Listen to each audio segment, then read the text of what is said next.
Article 15 of the Christian Sabbath.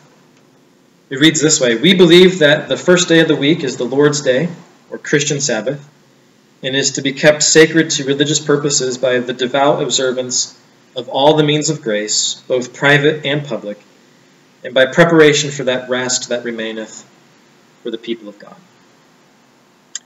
In the Old Testament, in several places, most notably in the Ten Commandments, God sets apart one day out of 7 that's to be special, to be holy, for his people to remember creation and redemption.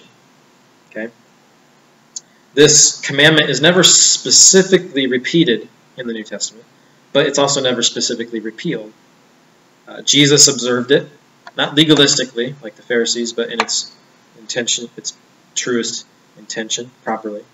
His disciples, after walking with Jesus and being discipled by him for 3 years, observed the Sabbath as a day of rest, the Saturday after Jesus was crucified on a Friday.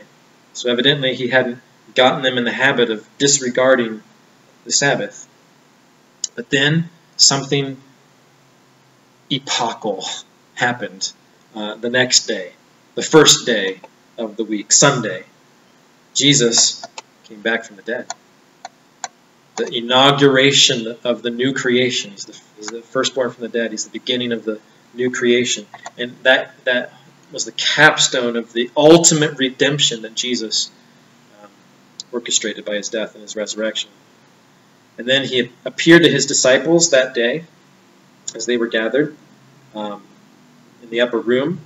And then ever since then, the church has gathered on the first day of the week, calling it the Lord's Day, Revelation 1:10.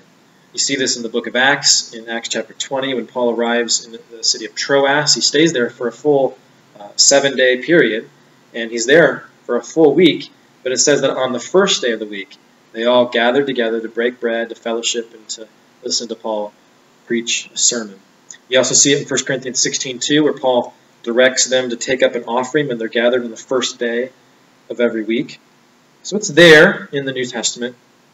Subsequent church history has been nearly universal in this practice of Sunday worship.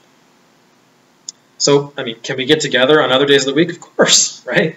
We can encourage one another daily, right? Is church only something that you come to on Sunday mornings? No, not at all. But Sunday is a special day that is to be kept sacred to religious purposes by the devout observance of all the means of grace, both private and public. We should, in other words, prioritize Sundays. It's when we gather for preaching, for prayer, for the Lord's table, to see baptisms. It's when the church assembles, the whole church assembles together. We shouldn't just treat Sundays like any other day and view the gathering for breaking bread and fellowship and preaching as something that you can miss. This regular rhythm of Sundays prepares us for that rest that remaineth for the people of God when we finally, the church of the firstborn, gathers around the throne and enjoys our eternal rest.